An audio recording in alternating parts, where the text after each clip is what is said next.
Здравейте!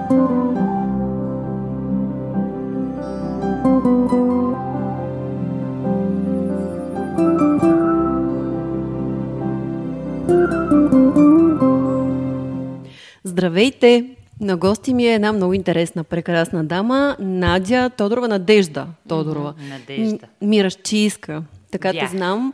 Беше във връзка с танците, така се представяше. Или? Това е моминското ми име, а пък аз тогава танцувах и се занимавах повече с актьорска работа. И много интересно, защото после, учейки нумерология, видях, че абсолютно логично, вземайки Тодорова, аз съм потънала в дълбочина и съм почнала със съвсем друга вибрация да действам. И така, че съвсем нормално тия социалните ми изяви бяха като Мирашчийска и след като се ожених, станах Тодорова и тръгнах в една такава по-дълбока посока. Аз знам за теб, познаваме се отдавна, но повече сме комуникирали в мрежите, нали така?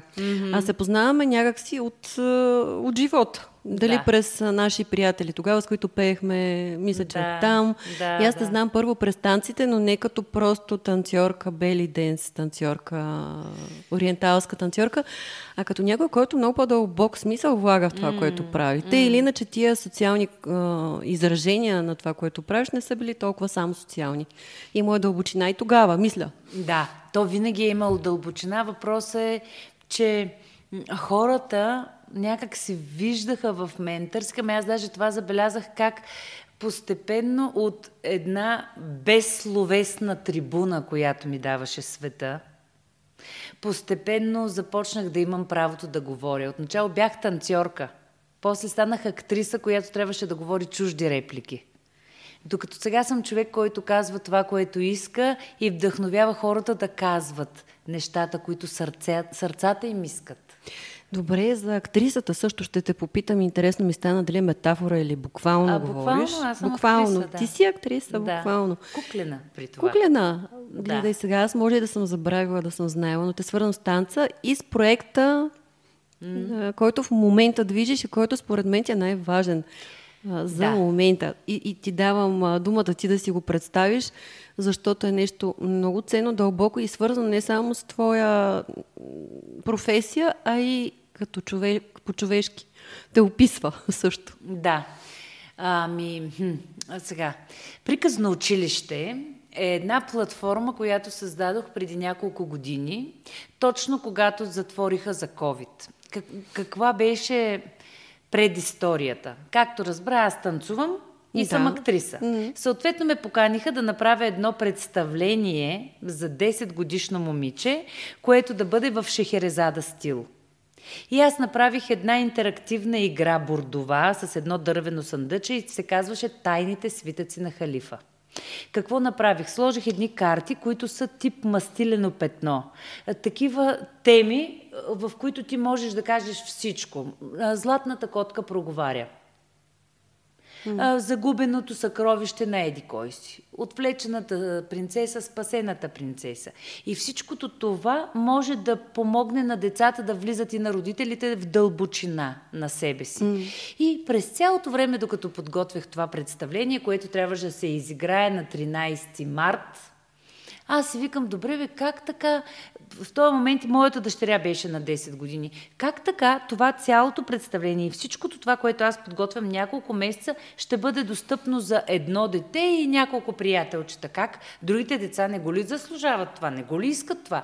И по този начин, когато затвориха за COVID точно 2 дни преди представлението, аз осъзнах, че това може да бъде и знак. И направих един сайт, в който децата могат безплатно да играят тази игра. Кликат, вадят се 3 карти, пишат, публикуват ги в сайта, други деца от другата част на света ги четат, публикуват и те, и така стана едно интерактивно читалище, което постепенно почна да се разгръща. И сега сме стигнали до... Къде сме стигнали? Преподавам приказкотерапия на родители, приказкотерапия на учители, обучавам психолози, логопеди от училища и детски градини. И на каква база го правя това? Правя го на базата на... След като докато учих в надвис актьорско за куклен театър, аз танцувах нощем, за да се издържам. След като завърших, се роди сина ми. Сложиха му диагноза детска церебрална парализа поради тежкото раждане и ми казаха, че той няма да ходи и няма да говори. И аз казах, че те не познават любовта, с която е роден, така че това нещо не може да е истина. И тогава аз започнах да се интересувам повече от хипноза, от билколечение, хомеопатия и т.н. Въпреки че истината е, че аз 10 години преди това вече бях тръгнала по този път да чета подобна литература и всъщност раждането на Мишо беше моята дипломна работа. Аз трябваше да направя така, че всичко, което съм синтезирала като знание, да го приложа на практика, за да може година и 8 месеца по-късно да го нарекат чудото на медицината. Доцент Чавдаров да вика: какво искате, бе, госпожо? Стая епикриза, това дете ходи, вие ще ми се оплаквате, че куца. И тази история всъщност ми даде една отправна точка, аз да задълбоча познанията си, това как се оформя една личност, как се изгражда, как се поддържа, как се възстановява, за да мога да бъда полезна стъпка по стъпка на собственото си дете. Историята беше абсолютно на живот и смърт. Не е такова, чакай тук да тестваме едно курсче. И по този начин аз започнах да уча и хипноза и в един момент съвсем естествено реших, че ще направя частна детска градина за Мишо, защото си викам, това дете, аз едва го стабилизирах, сега ще го хвърля на някакви хора, му крещят там и дъм, нали? Не става и почнах да уча валдорфска педагогика. Аз 3 години, докато я завърша, Мишо завърши логопедичната детска градина в Хиподрума. Междувременно, за да мога да прилагам валдорфска педагогика в България, трябваше да имам или психология, или педагогика. Почнах да уча психология. След което почнахме да пътуваме в Индия с моя учител по йога. Оттам видях много неща. И реално, като ги синтезирах всичките тези работи, открих, че аз не мога да ги дам за 15 минути или дори да направя 1 час, в който на една майка се опитвам да й кажа всичко, което е необходимо тя да знае, за да е здраво детето й. За този 1 час по-вероятно е да я объркам или да я потисна, отколкото да успея да налея всичкото това. И вече апогея беше, когато една съседка ме срещна, бута една количка пред блока. Нейното дете е в доста по-тежка форма, вече е примерно на 2, още е в количката и ми вика: ти си помогнал на твоето дете, помогни и на моето. И аз вечерта почнах молитви, защото Михаил, наравно с всички други неща, които аз правя като майка, с билколечение, масажи и т.н., през цялото това време ние сме били по молебени, по манастири, чудеса след чудеса са се случвали. Това е за отделна книга. И не мога всичко това да й го разкажа на жената на тротуара. Не работи така. И аз почвам да се моля на Богородица вечерта и почва да ме боли главата. И ми се казва, това нейният път е друг. Нейният път е друг. Да, обаче аз не мога сутринта да й го кажа, твоя път е друг.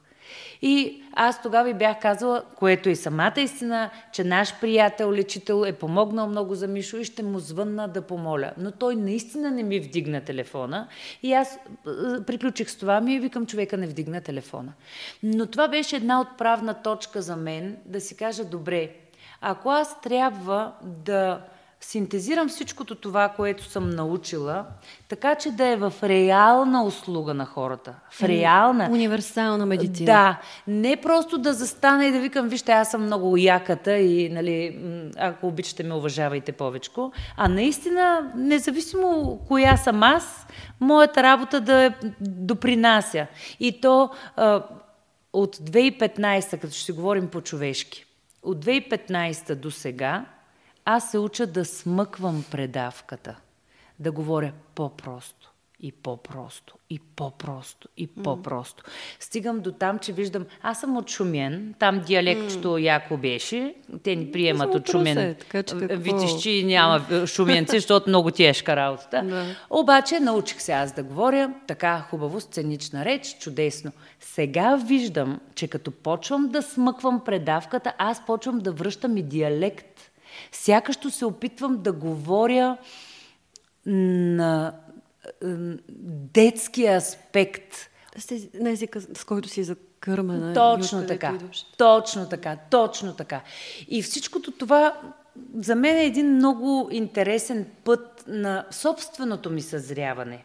Защото ти го знаеш и ние с това сме тук с тебе в една стая. Човек минава през различни фази. Първо научава, радва се, че е научил, после се опитва да получава, после вика, ох, така не става, пък се гневи, пък прощава, пък на себе си прощава, пък на другите. И от всичкото това остава едно състояние, какво мога да оставя след себе си и то да е достатъчно адаптирано за тази реалност.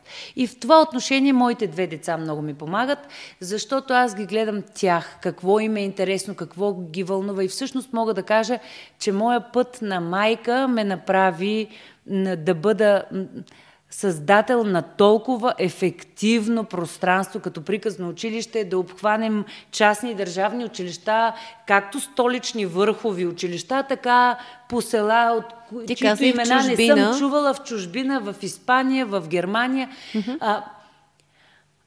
Аз мога да говоря с сърцето си на сърцата на хората и това най-бързо стига. Можеш, и всъщност, да, аз никога не съм се опирала на компетенцията и вчера много ми хареса, когато се чухме с теб и ти каза, ако си някъде при някакви туземци и общуваш с тях само чрез това, което си, а не чрез компетенциите и всичките ти достояния. Ами знаеш ли, аз така живея, някак си, може би заради това, че съм родена в България, България ми е супер моето място и в същото време, когато отидах в Индия, ми се отключиха такива спомени. И аз в един момент осъзнах, че не принадлежа тотално на никой свят. Не принадлежа тотално, което е и свобода. Но аз през цялото време се старая да говоря разбираемо, защото виждам, че цялото, което съм аз, трудно може да бъде видяно в една плоскост и не мога да очаквам хората да се занимават с моята личност. Те си имат тяхна личност, която да опознават за цял един живот и не ни стига. Така му ли те да хванат с надежда да се занимават, тя да ви тя от този ракурс, виж това аспект, че... Нали? И почнах да възприемам за нормално хората да изслушат първото изречение, да прочитат само първия абзац. Виждам, че живееме в Кали-юга, във време, в което съзнанието малко се е уморило да гони висините и за това слиза и това имам предвид под смъкване на предавката. Даже го усетих, кога точно 2015 в един определен октомври една врата на небето се затвори и стана тъмно. И стана тъмно от тази гледна точка, че ако досега сме имали много по-голяма духовна подкрепа, милост, великодушие, то сега малко е годините на пустинята, нали? Каквото си наработил, каквото си посял, каквото си заявил, на който влак си се качил. И през тия последни 10 години аз си позволявах да използвам вътрешната си сила, за да подкрепям близките си, приятелите си, пациентите си. Редовно измолвам за някого нещо. Господи, какво сега? Всички сме грешили. Ето и аз съм грешила. Дай сега тук, дай да му дадем това. Той ще се оправи. Той е добър човек. Ще така. Обаче много пъти виждам как всъщност човека се отръсква и отива се овъргаля на същото място. Точно така. И най-интересното е, че остави моите лични преживявания с това. Напоследък не ми се дава силата да мога да го направя това. Някак си усещам, че енергията е станала много безкомпромисна относно ти на кой влак се качи. Ти всъщност на кой влак се качи? Ами айде сега пътувай. И аз 2016, 17, 18 бях истерично депресивна. Имах нуждата да казвам на хората, хора, моля ви, спрете се, вижте, ние сме в един тир, пътуваме заедно и летим по надолнището и долу няма нищо, освен една яма, пълна с нечистоти. Дайте тук да спрем. И видях, че няма чуваемост. Точно беше едно такова много, много странно. Имах чувство, че като бия камбаната, я удрям в памук. Все едно няма, разбираш. И аз тогава всъщност почнах да пиша. И всъщност вълшебните портали на надеждата слизаше сутрин по изгрев. Към 3:30 ме буди някаква сила. Аз съм легнал в 12, нали, да преспя двете деца с приказчица, после да изчистя, да оправя, лягам си, в 3:30 ставам, къпя се, компютъра на терасата, обличам се според сезона 6 ката, едно чайче и светлината се налива.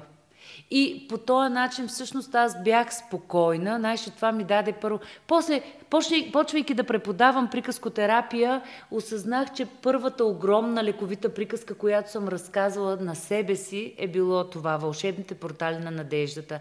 Но най-красивото от всичко е, че тая книга почна да се материализира. Тя промени мястото ни на живеене, промени средата, промени много неща.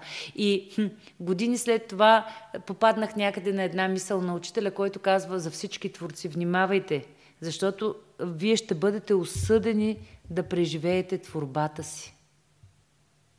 А всъщност, когато пишех вълшебните портали на надеждата, аз пред себе си дадах някакси предизвикателство да напиша интересен роман, без в него да има нито един негативен герой и без да има прояви на насилие. Защото има едни институции, които се опитват през екрана предимно, който и да е екран, да стимулират отделянето на хормони в човек на база насилие, страх и така отделяне, омраза.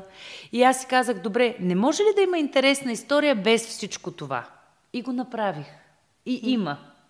И всъщност, когато я родих тази книга, когато я извадих от себе си, много ми олекна. Защото все едно аз имах да дам, да кажа нещо и през цялото време усещам как хората им е в повече. Те не могат вътре в себе си да се подредят. А камо ли да слушат някой друг? А камо ли той да им говори едни дълбоки и широки неща? И нон-стоп бях твърде много. И така всъщност приказно училище трябваше да има и издателство. Защото аз след като на едно издателство, на което много се възхищавам и продължавам да се възхищавам.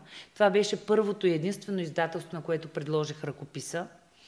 Те ми казаха, без въобще да са го погледнали, казаха, ние български издатели не издаваме, защото тук Куц Кьорово Сакато взе да пише. Викам, добре, вие го вижте. След Коледа, викам, аз за Коледа ще продавам тая книга.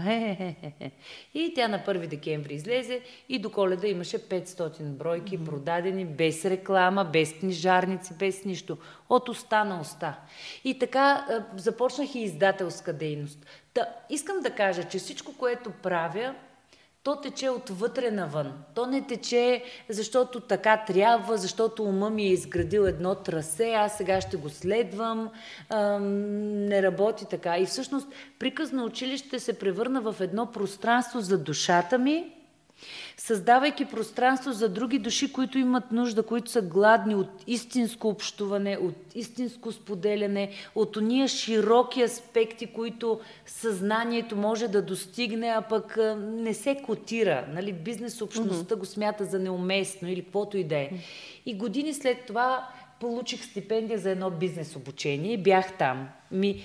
Първо, с голямо удоволствие забелязах, че аз съм спазила всички стъпки чисто интуитивно. Бизнес стъпките, стратегии. Бизнес стъпките, стратегията. Тя счетоводителката ми от време на време вика, бе, Надя, какво го правиш ти? Какъв е този ръст за една година? Ти да влезеш на Гринуич, да те продават на Витушка за една година. Викам, не знам, бе, Бубе, той живота ме бута и аз след него въобще нямам. Разбираш ли? Някаква амбиция. Нямам амбиция. Каква амбиция? За какво амбиция? Децата ми са здрави, мъжа ми е добре, имаме какво да ядем. Всъщност, аз, ако нямах желанието да споделя наградата си, тортата си със света. Да се умножи доброто. Да се умножи доброто, да пребъде. Да, това е. Добре, Нада, ти каза, че си получила или възстановила, не съм сигурна каква дума, не беше възстановила, но получила право да говориш. Защо го нямаше преди? Какво значеше това? Какво означава това да получиш правото си да говориш? Много хубав въпрос. Значи, много обичам да си говоря с съзнателни хора. Това беше моето вътрешно чувство. Като бях дете, нон-стоп тогава бяха още пионерските неща. Въпреки че сме млади, закачихме и пионерските изпълнения. Закачихме ги. Да. Тогава имаше рецитали, в които аз бях винаги на сцената с микрофон. Обаче, пак казвам, това бяха думите на някой друг, които аз засилвах, които аз повтарях. Но не знам дали ти се е случвало, дали това е персонално или на много деца се е случвало това. На сън много често в детството си, много често сънувах, че се опитвам да викам и не излиза глас.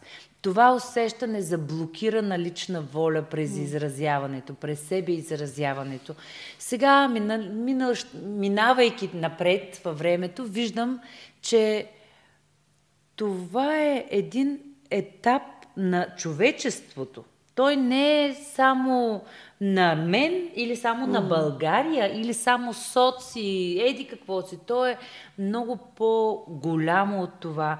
Дори ролята на момичето в патриархалното общество, ролята на детето и всъщност пак връщам към приказно училище. Аз за това осъзнах, че ако ние дадем платформа на децата си, но да ни говорят в това, което те искат, но и в рамката, която те искат. Тоест едно дете може да ти говори рисувайки, друго пеейки, трето танцувайки, четвърто правейки филм, шесто пишейки, защото е интроверт и не желая да се показва. И всъщност, когато това, което аз получих, създавайки приказно училище и още първия конкурс, силата, която ни пази. Това, което аз осъзнах е, че моята работа е само да давам посока на размисъл на децата и после да слушам внимателно. И затова им дадах една такава тема, силата, която ни пази, за да могат те да се фокусират върху упованието, за да намерят ресурса. И дойдоха 100 приказки. Докато ги четях тия приказки, всъщност тия деца толкова много ми дадоха, толкова много ме подкрепиха, толкова много ме нахраниха, толкова много ме окуражиха, че аз си давам сметка, че всъщност децата ни са много силни. Ние, ако си знаеме правилно мястото, ние като родители, имаме да ги закараме от точка А до точка Б, да ги научим как да боравят с нож и вилица и т.н. Но има толкова отвъдни неща, за които те могат да ни кажат по един простичък и брилянтен начин как се живее и защо се живее. И всъщност, може би това ми е липсвало като дете. Усещането, че някой може да ме чуе. Дори сега с годините самонаблюдение и, примерно, human design. Аз съм рефлектор. Това е 0,1% от човечеството. Това са хора, които всичките им центрове са празни и съответно те отразяват цялата реалност. И ми го обясняваше първия път човека преди 15 години, когато Галин Стоев ми разказваше за рефлектора. Вика, представяш си, ако хората са по едно парче пица и всеки е специфично, ти си цялата пица. И всъщност аз сега почвам да си давам сметка, че е нормално да съм се чувала нечута и невидяна, защото това са всичките ми аспекти и все някой остава в сянка, все някой остава в повече, общувайки с един конкретен човек. Или дори с една определена общност. Добре, ти каза, че децата си насочила към упованието, темата за упованието. Ти на какво се уповаваш? Пини си вода.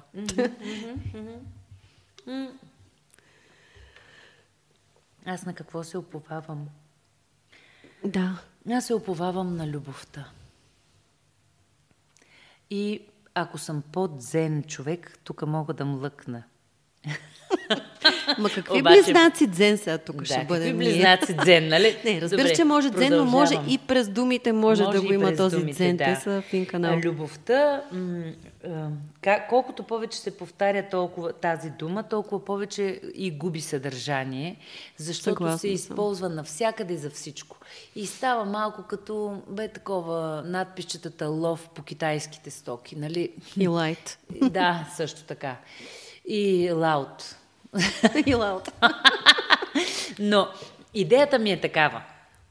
Любовта като висша сила, като висш порядък, който има в себе си проявата милост, проявата живот, проявата красота, проявата нежност, проявата подкрепа на другото, на всичкото, на общото. И когато аз се опитам да се задържа, да се захвана за нещо човешко, обикновено твърде голямото ми присъствие не успява да се почувства стабилно в един човешки контакт, в един човешки аспект. И тогава аз волно или неволно трябва да се разгърна, както казват, връбчето не разчита на клона, разчита на крилата си. Аз трябва да се разгърна до там, че да почна да търся любовта като междуклетъчно пространство на битието. Аз трябва да мога да суча от пространството автономно. Много силен момент беше за мен, точно този. Нон-стоп аз съм в някакви полезни дейности. Нон-стоп и сега какво се случва? Някаква изложба за деца-творци, която аз дълбоко и искрено искам да подкрепя. Веднага след нея тя се проточва, разбира се, защото са деца, всяко има нещо да си каже. Веднага след нея сме на празник на племеницата ми. А аз вече наистина се усещам, че умирам от глад. Корема ми се е свил, от предната вечер не съм яла, вече е 4 след обяд, не съм спряла да говоря. Пътуваме в колата и съм със семейството си и усещам как единствените 15 минути, в които аз сега ще съм насаме с тях, аз ги прекарвам в зверско настроение.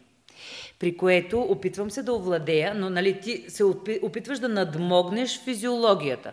В този момент панически инстинкта ми почва да мисли къде бихме могли да спрем, за да си купя храна. И се почва. Не искам пица от улицата, не искам еди какво си. Оставяме на страна, че рязко осъзнавам как обществото ни всъщност не предлага храна. То предлага какви ли не глупости, но не и храна. Всичкото това, което можеш да си купиш навън, сега почнаха тук-там плодове и салатки, но и тях после ще ги коментираме. Но в един момент аз усещам се като звяр в клетка, който просто транспортират към следващото място, където ще го излагат. Разбираш ли? И той там също ще забавлява аудиторията. Но той звяр не е ял качествена храна от 3 дни, защото се занимава с хората. И в този момент в мене се случи нещо много интересно.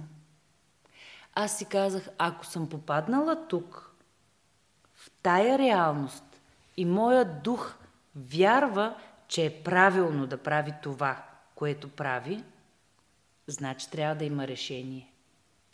И докато пътувам с колата, аз просто успях да се нахраня от пространството край себе си. Надявам се твоята аудитория да е достатъчно широка, никой да не ме докладва, да не ме спасяват после. Но така, по този начин аз видях, че може. Като си говорим за упование.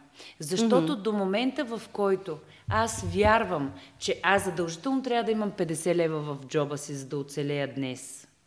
Аз задължително трябва да имам хикс външен вид, Y кола и т.н., за да мога да съм жива. Аз ще робувам на много норми, които ми осигуряват това. И тогава аз обслужвам нормите и съответно представите си за нужди. Може да имаме много повече от това, което изброяваш и то да не ни владее. Може. Всъщност това върви успоредно. Как да ти кажа, да лъмтиш по много или да се страхуваш от притежание, за мен са двете страни на една монета. Точно така. Да, аз нямам след Индия, когато преживях наистина разкошни разгръщания на съзнанието, се върнах и за първи път в живота си казах на мъжа ми, че искам да ми купи iPhone. За да мога да снимам красиви снимки, и тия красиви снимки, като ги качвам в сайта, да са качество и за другите. Тоест, какво се случи с мен, знаеш ли? Аз стабилно се доверих на присъствието си. Аз си казах, моето присъствие, това, което моите очи виждат, това, което моето съзнание съзира в битието, заслужава да бъде заснето по най-красивия начин. И тогава, като чуя някой, като вика, ти iPhone и това, ма ти за какво го използваш този ресурс? Тук точно това аз да слугувам на едно вярване, вече ме прави слуга. Да, на това независимо вярване. дали вярването е, че трябва да нямаш притежания. Да, именно. Което, идвайки от Индия, човек може да си го каже, гледайки Садхуста по Варанаси, там, по Ганг. Или по-нагоре.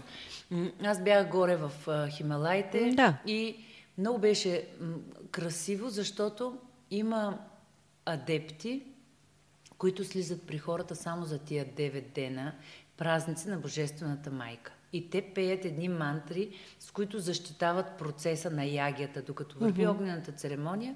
Те са там като стражи светлинни. И всъщност контакта ми с тях отключи в мен много спомени.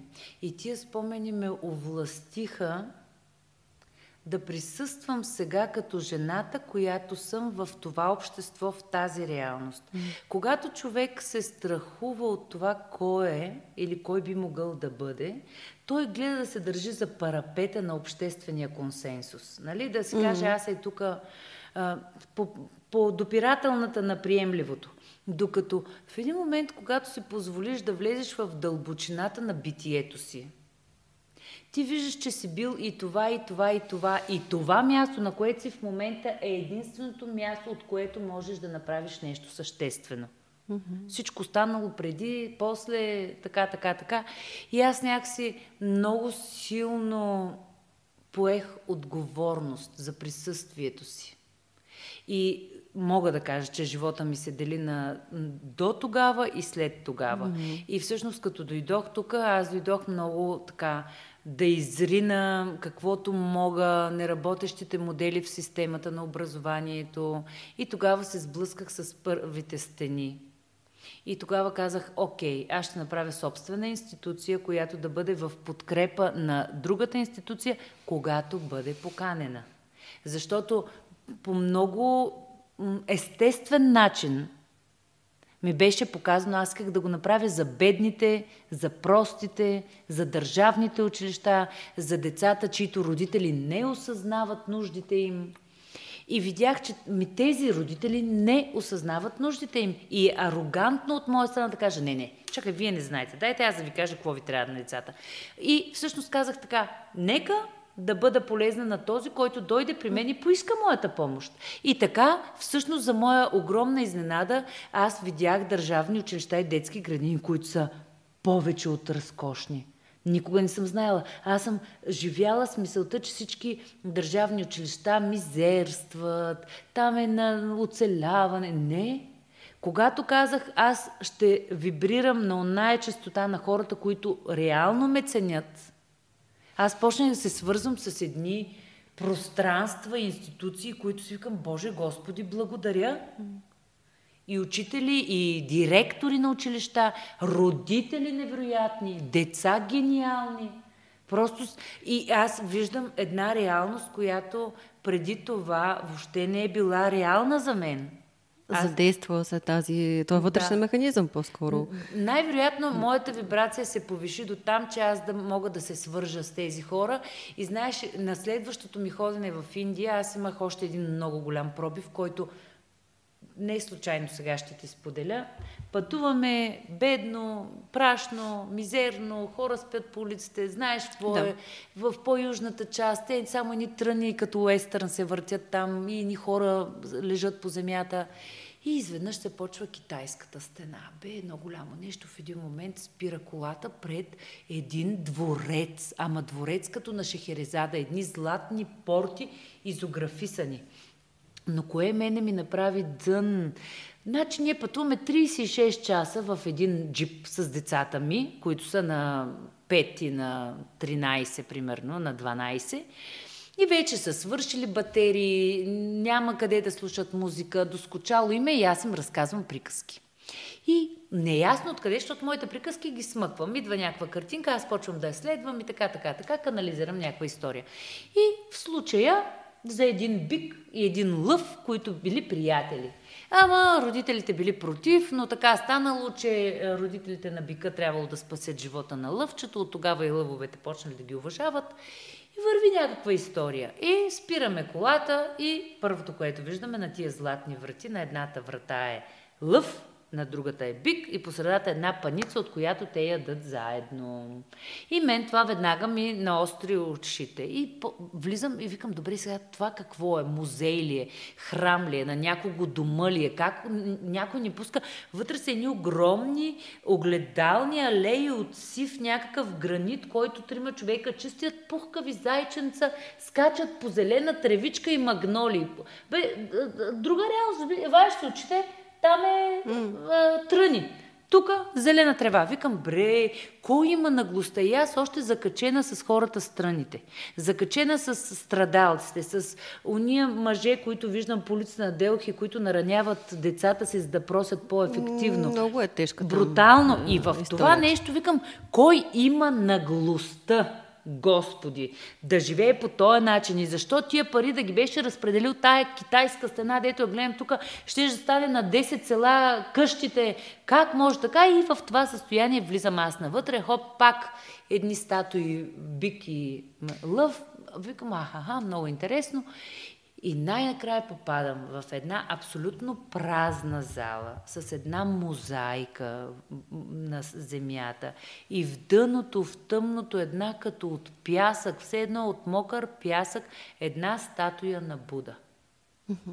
Впоследствие разбирам, че това е джайнисткия символ, аватар на Буда и това е Махавир. И това, което истински ме гърна, беше когато разбрах, че всички хора от околността са събирали пари, за да построят този храм. Да.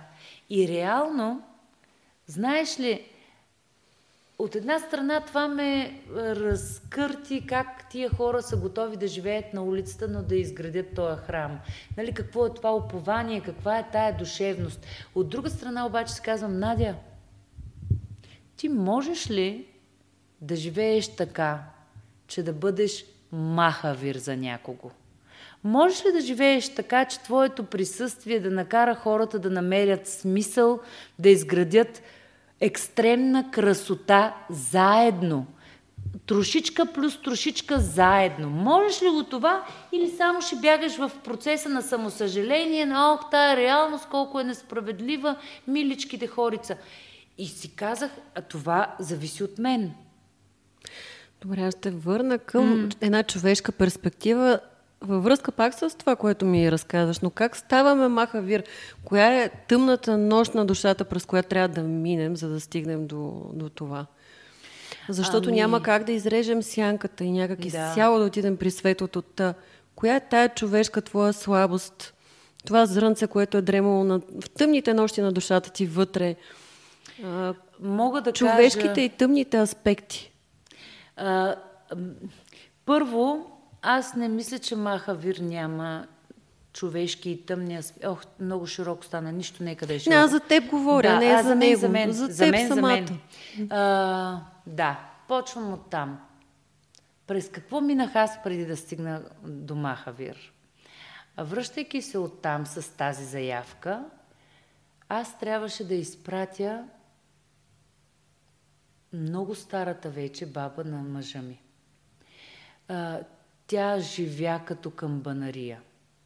И аз виждах как тая камбанария бавно изтлява. И виждах как това е непосилно да бъде спряно. Виждах как дори аз използвах свръхчовешки присъствия, за да издържа още малко на земята. Но когато изтече пътят ти е изтекал. Това супер много ме смири и в същото време ме огорчи. Някакси, може би, моето собствено безсмъртие приключи тогава, защото осъзнах, че колкото и да сме великолепни, каквото и да правиме, нашия път тук е измерен в трошички, в капки вода, в песъчинки. И всъщност от една страна може да се каже, че човек, когато се сблъска със смъртта, той изпада в депресивни състояния, може да загубиш мотивация, може да се отчаяш, може да негодуваш. Обаче от друга страна, след това ме изстреля. То беше като един ластик, който първо ме дръпна назад.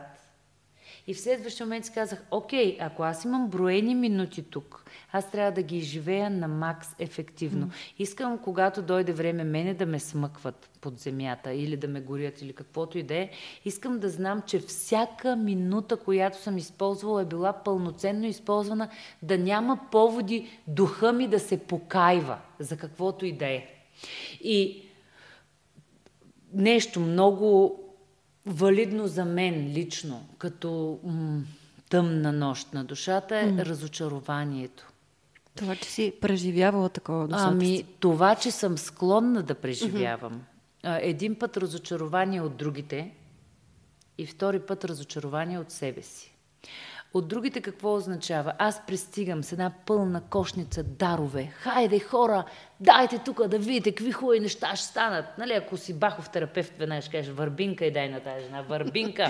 Так му за бахови сенци говорихме с предната клиентка. Да. И такава една, следвайте ме, мои храбреци, нали, дайте тук напред. И в един момент тия хора ми влачат крилцето, може стане ли, вярваш ли му, то така, и това мен много ме разочарова. Много. Аз в този момент не се разочаровам от себе си, аз се разочаровам от тях. И да остана да ги обичам, да ги ценя и да продължа да комуникирам с такива хора е истинско изпитание за мен. Нали, това дето като ударят едната буза, удари, подай другата и т.н. понякога се събужда в мен в резултат на разочарованието или апатия, или дори гняв. Чакай малко сега. Другото, което е обаче, като се сблъскам с един, двама, трима такива, идва разочарованието от мен. Добре, Надя, ти на тия хора езика им не го ли научи? Не се ли научи как се говори с тия хора? Виждаш го кьорав е с едното око, ами гледай откъде да му подадеш картинката да я види. Нали, защото ти в тая реално живееш. Не можеш да кажеш на хората, ама вие що сте слепи. Те са, ти ако искаш да достигнеш до тях, достигни. И така разочарованието беше един много силен, какво да кажа, беше, слава Богу, ще говоря като беше. Нека говорим като беше. Да. Винаги ги има в нас някъде. Да. Но това беше нещо, което аз наистина няколко години преодолявах активно до момента, в който сега мога да го разпозная. Той идва като облак. Но въпросът е, че облака по-бързо минава и освобождава слънцето. Нали? Тоест, аз не смятам, че след като си осъзнал някакви неща и си решил, че ще бъдеш махавир, изведнъж хоп и слънцето пеква и никога повече тъга. Какво викал дзен учителя? Преди просветлението цепих дърва, носех вода, след просветлението цепя дърва, нося вода. Да. Честичко го цитирам. Да, не смятам. Тъмната нощ на душата, знаеш ли, и още нещо. Астрология. На мен астрологията като познание за принципа много ми помага.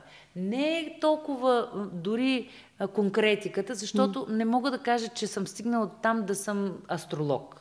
Но имам компетенцията до толкова да се погрижа за себе си, че когато се усетя, че аз тичам с скорост, с която е логично мускулите да ме задвижат с 100 км в час в посока, обаче аз всъщност се движа с 8 км, да се огледам и да кажа, чакай малко, тук нещо не работи така, както обикновенно. Пускам си интуицията, намирам един човек, на който мога да се доверя в този момент и казвам, това ми е рождената дата, кажи ми каква е картата ми в момента. И той вика, ма той Сатурн ти е застанал еди, къде си? С две думи ти къде бе? Обаче и тук, за тия дето викат съдба, ама и свободен избор, точно това ще кажа. Когато аз знам, че Сатурн ми е застанал някъде, аз не спирам и да тръгна по кафенетата или да вляза в психиатричната клиника или каквото и да е там нещо, си посипвам главата с пепел. Но аз просто знам, че усилията, които полагам сега, ще бъдат зачетени или ще резултират след 2 седмици, 2 месеца, 20 години. Това не ме спира да го правя. Няма да се загубят. Но аз изпитвам състрадание към себе си. Не да си кажа, ето, Надя, какво правиш, само ти си представиш, че правиш някакви неща. Всъщност, вътрешния съдник, вътрешния критик, като говорим за разочарование, като говорим за сенчеста страна, всъщност дълго време имах този казус за себе си да се помиря с критика.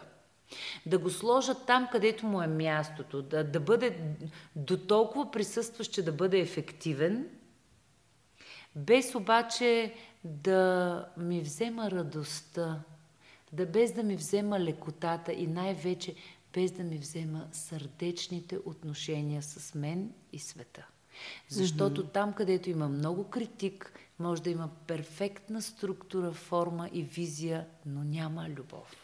От кога датира този критичен вътрешен глас и чий е той? Питал ли си се понякога? Защото много често ние чуваме не нашия глас отвътре всъщност. Да. Всъщност аз осъзнах, че това е изградено в мен от много ранна възраст. Много често това е езика на родителите ни. Но аз също така, да ти кажа, не съм много фен на това да хвърляме вината върху нашите родители. Те за валийките също са били за вина не говорим, за по-скоро. Но по-скоро дори бих казала, знаеш ли, това е един висок идеал. Един висок идеал на едно свръхсъщество, до което ние имаме достъп.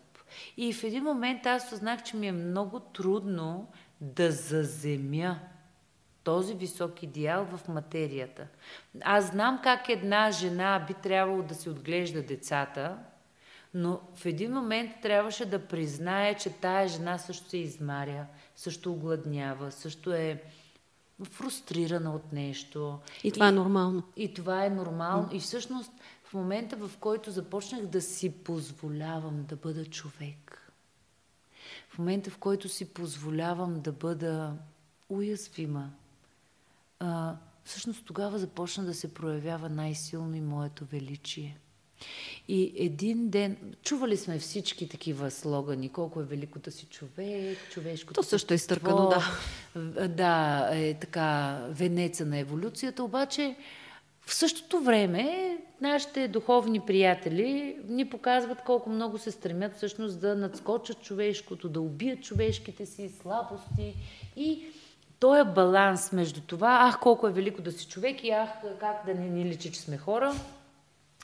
Аз някак си един ден, може би целият път е вървял натам, така че не мога да кажа, че едно конкретно действие го е постигнало, но един ден осъзнах, Господи, какво чудо е това, да съм толкова уязвима, толкова зависеща от всички външни фактори. Божечко, ти издишваш въздух и аз го вдишвам. Аз съм толкова свързана с теб, с водата, която пия, храната, която някой гневен пицар е направил, или каквото и да е там друго, трафика, каквото и да е там друго. На мъжа ми колегите ми влияят в семейния живот. И въпреки всичко, Бог ми е дал свободната воля, аз от това нещо да есенцирам това, което е важно за мен, това, което е ценно за мен. И тая мистерия на свободна воля сред пълно отсъствие на независимо съществуване. Този баланс за мен е човешкото същество. Това, да, ти си лодчица подхвърлена от вятъра и в същото време в тази лодчица живее самия Бог. Включително дори мисля си в несъвършената храна, несъвършените отношения. Това, което ти каза, пътувала си някъде, няма си какво да хапнеш. Понякога можеш да хапнеш нещо несъвършено и да го трансформира твоята нагласа. Може. Защото повечето храна вече е ГМО, така или иначе. Вероятно в някакъв момент няма да има кой знае колко природни източници. Има го това. Ние, слава Богу, еволюираме и се напасваме, но някакси ми се ще... Без да бъда контра на процеса, без да бъда в разрез с естествения еволюционен път на човечеството, все пак от нас зависи. Да, разбирам, че майка ми като си посее чистата храна и съседа нараси с неговите неща, убива чистата храна, остават ГМО-тата, нали? Тези неща, пак пълно отсъствие на независимо съществуване. Но това, което забелязваме, че когато аз си сваря една елда и си сложа чисто масло и сол и я изям, тялото ми с по-голяма лекота синтезира така и така. И това много силно след един COVID нещо ми се активира имунната система и аз започнах да не приемам глутен. Ама до степен, в която като стигми ми ставаха на ръцете, до кръв ми се цепеше кожата и на гърба в областта на сърцето. Като хапна нещо глутеново и това нещо. И аз тогава си казах, окей, явно не мога. И според хомеопатичката ми до живот нямаше да ям глутен. Тогава ме блъсна в челото това. Ние сме вегетарианци, т.е. месо не можем да ядем. Тръгвам по улицата. Какво мога да си купя? Баничка, пица, бисквити, солети, спагети. Всичкото е глутен, разбираш ли? Но беше много интересно и следващото нещо. Тогава в тия 2-3 години, в които аз бях все гладна и нервна, аз се научих колко е важно да поема отговорност да се изготвя. Примерно, мене и преди това ми се е ядяла тиквичка запържена. Обаче, понеже е по-лесно да сваря спагети и понеже само аз искам тиквичка, пък виж как другите са абсолютно окей спагети, айде сега, какво ще се превземем? Дай, тук всички ще ядем общо. И тогава аз узнах, добре, толкова ли ми е трудно тия 5 минути да ги дам на себе си, която през цялото време влаче ремаркето на всички, които обича, и тя не може... И всъщност през тази трудност аз видях, че може всичко. Можеш да си организираш живота така, че да се храниш качествено, можеш да си носиш напитката в чантата, за да не се налага да си купуваш какво да е. И примерно, като бях по-млада, аз бях много горда от своята адаптивност. И подсъзнателно дори изпитвах презрение към тия, които си носят неща от вкъщи, за да им е удобно. Старци, които не могат да се адаптират с реалността. Гледай сега, тук на какво попадна, на тротуара ще седна, всичко мога. Обаче, постепенно забелязах, че това е някакъв детински начин да очакваш, че майката, дали тя природа, общество или каквото и да е, ще се погрижи за теб по всяко време. Аз така ще си пляскам с ръчички и като огладнея ще се пресегна и ще имам храна.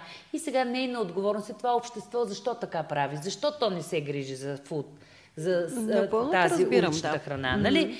И четах някъде индианските шаманки, които казват, че до критическата майката, природа, ти пере роклята, а след критическата ти имаш отговорността да си я переш, защото вече си голямо момиче и трябва да си се научила как да пречистваш тялото си. И това важи и за храната, и за всичко останало. В смисъл, не, че не можем. Въпросът е колко струва и дали държим едно базово ниво на оцеляване или искаме да стигнем някъде отвъд. Това ми е... Аз много споделям го това, което казваш. Имам предвид, че понякога се хваща като крайност и това. Да. И много често е разпространено. По тая причина аз никога не съм била в групи на вегетарианци, защото е изключително тежка агресията вътре. Да. Те са на същия принцип. Аз ще си направя, трябва да е чисто, но той достига до степен на насилие, което няма нищо общо с любовта. За този ракурс по-скоро Аюрведа говори за това, особено суровоядците, което мен много ме озадачи. Хората, храняйки се само с сурови плодове и зеленчуци, развивали специфична форма на агресия, на арогантност. Може би, защото този свят не е изцяло сатвичен. Той е раджастичен, в него има нужда от всичко. От всичко. И понякога е малко тамас.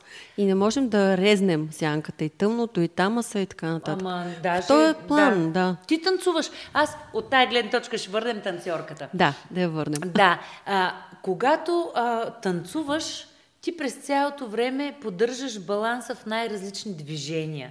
Ритъма един път е плавен, един път е бърз, един път е... И ти, поне аз за себе си, това ме прави танцорка за винаги.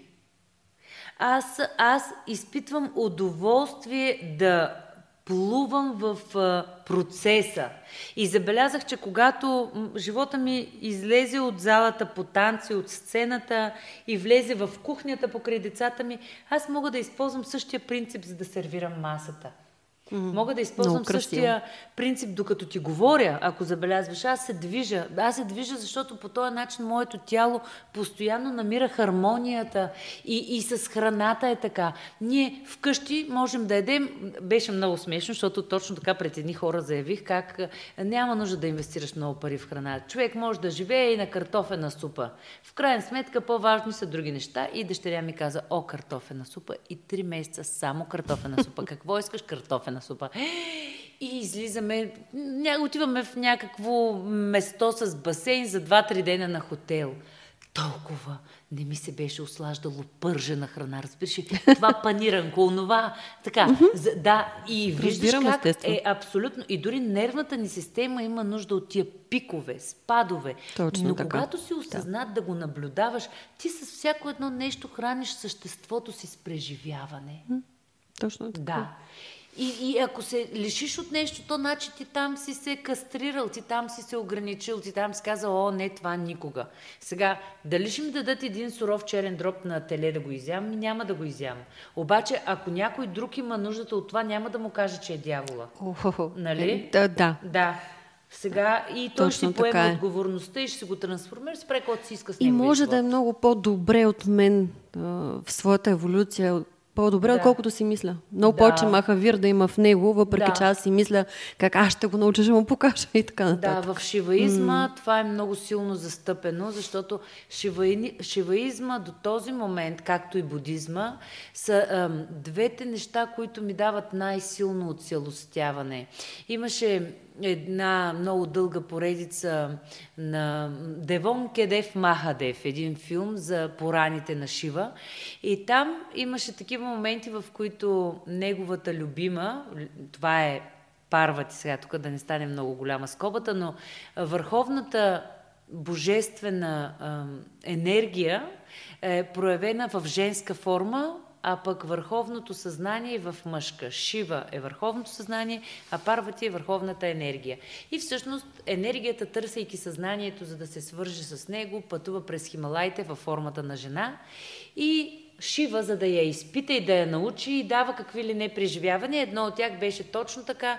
Тя си носи един ултар маничък, на който да си прави своите молитви и церемонии, и той се появи под формата на някакъв аскет и плесна някакво сурово месо на ултара и каза: е, тук сега, ако твоя Шива е толкова велик, ще го вземе и това. И всъщност месото се самозапали и тя видя, че Шива взе и това. И реално кое е по-достойно? Да обичаш всички на всяка цена или да кажеш: ще те обичам само ако правиш това и това? Но сега, от позицията на майка, значи много пъти в мен са се сблъсквали учителя и майката. Учителя може да те обича всякакъв и да ти вика: падни, умри, в другия живот пак ще се добре, давай, тая еволюция никога не спира, всички ще стигнем до един същи крайен резултат, дързай. Обаче майката пази живота на детето си в този момент. Тя не иска то да бедства в този момент. Тя в този живот носи отговорност за него. И реално, така както уважавам шиваизма, така когато става въпрос за децата ми, аз искам да им дам своите знания и граници, така че те да не минават през кризисни бедствия, да запазят тялото си здраво, чисто, съзнанието си бодро и така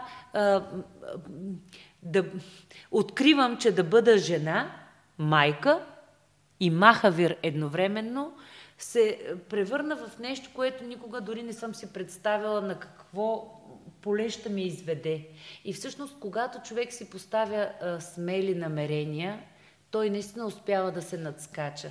Но най-интересното е, че докато човек не е осъзнал всичко това, тези думи нямат стойност за него. А когато го осъзнаете, пак няма стойност пак за него. Няма стойност. И всъщност има неща, и преди и след просветлението.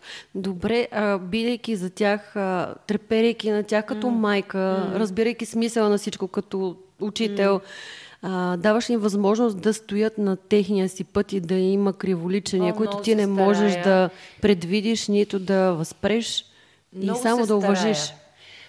Но знаеш ли, преди да стана майка, аз бях дъщеря. И си още. И още съм, слава на Бога. И завинаги. И ще бъдеш, да. Нандини означава дъщеричка на Бога. Така ли? Да. Твоето име във Фейсбук, да кажем. Да. Не, това е моето духовно име, И което духовно ми се име. наложи да използвам във Фейсбук, след като 3 пъти Фейсбук ми Помня блокира това. профила. И така, затова вече там съм Нандини. И откакто съм Нандини, нямам проблем с Фейсбук. Бидейки дъщеря, аз имах едно много интересно преживяване. Това беше една майка, която ми дава тотална подкрепа и един баща, който ми дава тотална свобода. Свобода до степен, в която да няма нужда да обсъждаме какво правя. Той мълчи и присъства. И в един момент аз усетих вече, преминавайки пубертет и учейки, аз отидах на море във Варна. Аз съм от Шумен, Варна е на 100 км. Отидах на море във Варна, видях на улицата някакви брошурки за Югозападния университет в Благоевград. Хванах нощния автобус към София и от София звъннах на майка ме. Ние май имахме някакви роднини в Благоевград. Тя ми дай телефона, че отивам да кандидатствам, тя ще да получи удар. Къде отиваш? Как можеш да отиваш? Ма как не ме предупреди? Аз съм на 17, така.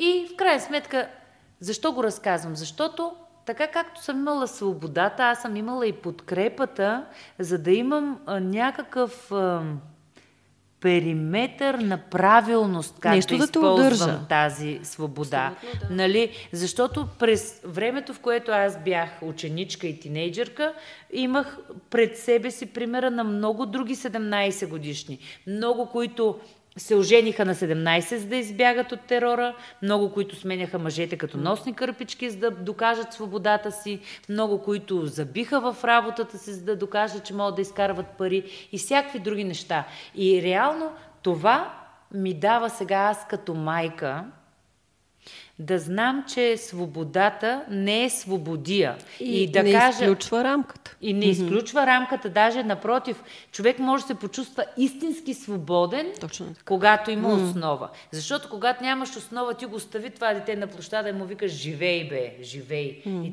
то не е свободно, то е изоставено. Естествено. И тогава аз, сега сина ми, който вече е на 22 години и работи за приказно училище. Същевременно обаче, аз какво го моля? Моля го да правим видеа заедно, той да ги монтира, да ги качва в сайта и т.н. Но същевременно той мечтае да се занимава с музика и го прави. И има много случаи, в които аз го оставям да монтира, заварвам го да композира. Нали? Както и включително тази сутрин. От една страна, ако аз нямам осъзнатост, че да, това е неговата душа, която го дърпа натам, и това е негово свещено право да използва времето си за нещата, за които гори. Нали, ако аз нямам това уважение, аз ще имам поводи да му дигна скандал. Как да е срам ти, майка ти, аз ти плащам осигуровките, доверих ти се, Познаваме ги такива филми. Да.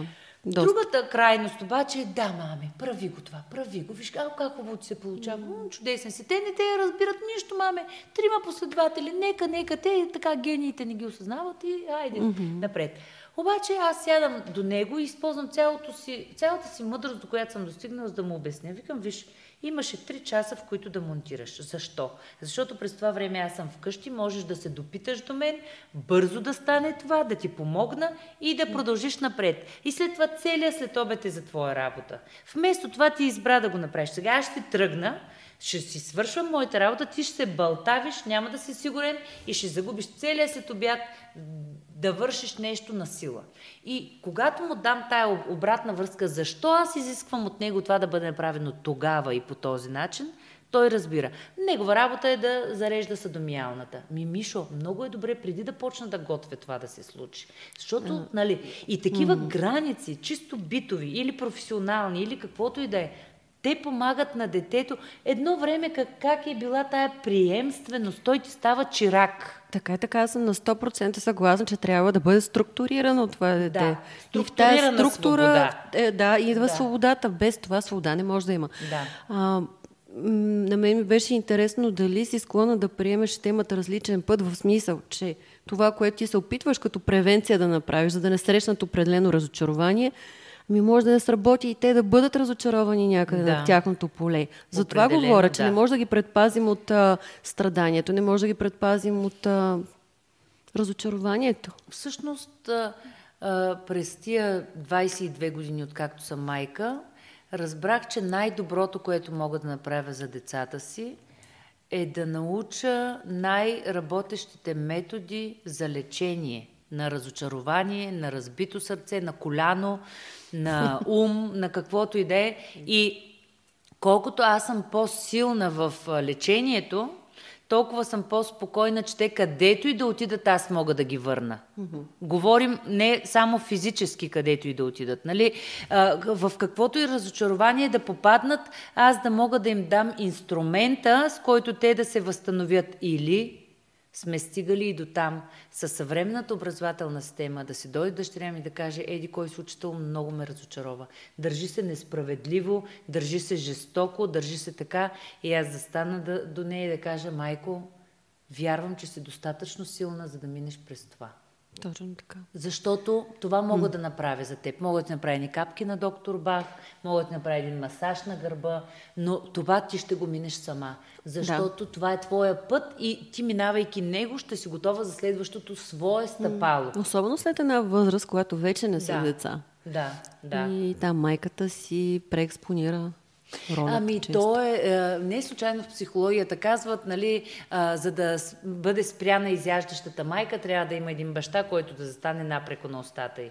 Всъщност, ако ти имаш партньор, който продължава да те иска и да те търси и да те чака, ти знаеш, че тия деца ги пускаш и се връщаш в ядрото на това, заради което сте станали семейство. И това е толкова естествено и вие продължавате да предете сила.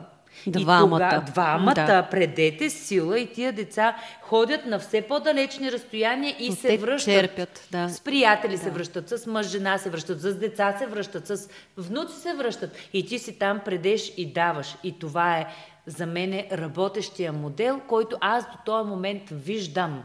Утре може друго да говоря. Сега това виждам. И от тази позиция, с целия си респект и уважение на всички хора, които дори са искали да имат такова семейство, но живота ни им го е осигурил в този момент. Защото ние сме в апогея на разбитите семейства. И много често майката иска да бъде такава майка, но в този момент живота ѝ е дръпнал килимчето под краката и поради една или друга причина, независеща дори от нея, няма намесваме констелации, че ще стане още по-дълго. Но тая жена по някакъв начин е загубила възможността да има партньор до себе си. И тогава тя е в наистина състояние, в което трябва да изгради живота си по стабилен начин. Но истина е, че когато аз създадах приказно училище, беше периода, в който усещах, че децата ми имат нужда от малко повече въздух.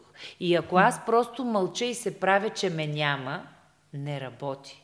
Аз трябваше да родя третото си дете, приказно училище, което да вземе всичката любов, устрем, мъдрост и там каквото искам да дам на децата и да ги дам на другите деца. Аз по този начин първо оголемих детската на моите деца. Те можеха да общуват в едно такова поле отвън вкъщи. Но и другото, което аз разбрах, че е дошло време да ги оставя на мира. Да падат, да стават, да не им достигам понякога, с риска да не им достигам. И тогава разбрах, че всъщност съвършенната майка е несъвършенната майка. Тя не съществува, именно в смисъл, който ние си я проектираме, а ако намесим констелациите, всичко е съвършено, такова, каквото е. Разбитите сърца, семейства. Нямаше да сме тези, които сме, ако не сме минали по съответния път. Ти 2 пъти споменаваш Шехерезада. Нямах идея, че ще споменеш, включително за театър. А пък аз си мислех сега, като напиша във Фейсбук Надя Тодорова, Надежда, за танците, като спомена, как да те представя, и си викам Шехерезадата на танца в България или нещо такова. Въобще не знаех за Шехерезада, но ето пасва си, така че така ще те запиша. Какво би искала да остане от този разговор? да оттекне в съзнанията. Да нещо, оттекне в което съзнанието. есенцията, квинтесенцията от твоето слово. Ти си близнаци. Загаднах преди малко. Силата ти е словото. Благодаря ти, че вярваш в мен. Вярвам, аз също съм близнаци и по Да. свой начин, по друг. Да. Също го чувствам важно за мен. Какво искам да остане? Искам да остане в съзнанието на хората да вярват още повече на усещанията на сърцето си. Да вярват в чувствата, които извират толкова отдълбоко, че нямат логично обяснение, но те ги бутат на някъде, но да образоват ума си до толкова, че да разбира тези чувства и да има инструменти, с които да достигне до мястото на тяхната мечта. Това, което аз нарекох за приказно училище, е пространство на мечтателите реалисти.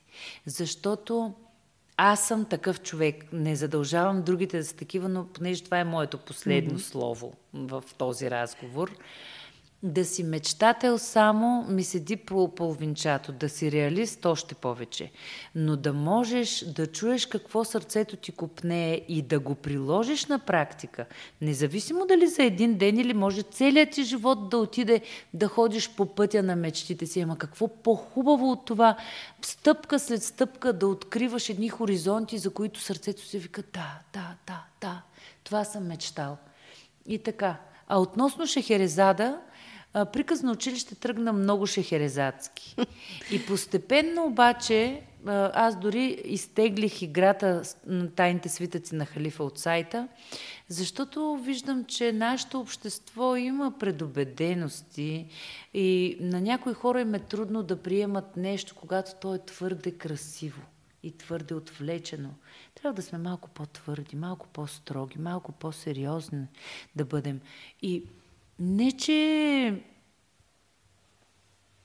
има значение за абсолюта това кой как чува и разбира, но бидейки в това пространство, в което сме, е добре да говорим на езика, който се чува най-ясно.